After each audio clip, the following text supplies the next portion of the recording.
If the man likes, let him cheat. As long as I am the number one, I am the madam of the house, it doesn't really matter. Now, that is one of the comments I saw in the previous video I made about cheating. But now let me tell you one thing that you are ignorant of. Even you ladies who are not married yet, who have the idea that even when I marry and my husband is a cheat, it doesn't really matter. Let me tell you the implications of a cheating partner. The first thing is affection. Now, naturally, a person cannot be affectionate to two people equally at the same time. Even the Bible says that you cannot serve two masters at a time. It's either you will love one and hate the other, or hate one and love the other.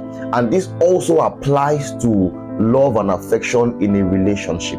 Either that man loves you more than the person outside, or he loves the person outside more than you.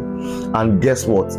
Most of the time, that person outside receives more of the love even than you at home. That's why the person will even look outside in the first place. As affection is being shared in this manner, so also is attention. Because there is you at home and there are other people outside, definitely attention will also be shared. That's why you begin to complain that your partner is not spending much time at home, doesn't even pay attention to your needs, to your desires and all that. That's simply because attention now is being divided, and there are other people outside who are even gaining more of the attention. Then as attention begins to divide, resources also begin to divide. So normally the husband that before we give you enough money to take care of yourself and the children, now will now begin to tell you there is no money, they did not pay us, business is not good and all that, simply because now there is now a sharing of resources between you and between the madam outside, or the madams outside. So even your children begin to suffer. Whatever it is around you begins to suffer, because as much as affection, attention and resources are being shared,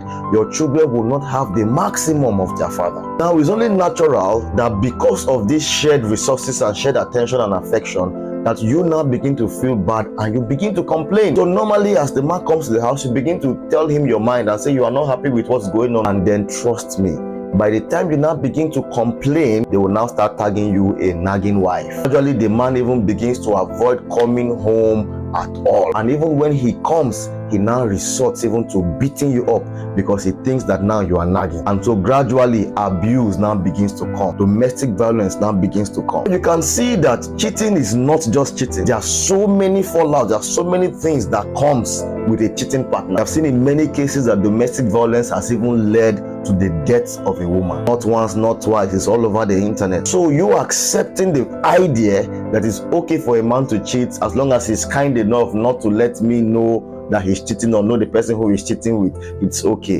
You can see that that is just a delusion, because in the end there are so many dangerous things that can come out of a cheating partner, which is not what anybody should want or should dream for him or herself. Because a cheating partner is a disaster waiting to happen, and trust me, that disaster will definitely happen. Yes, look at my face, I say it will definitely happen.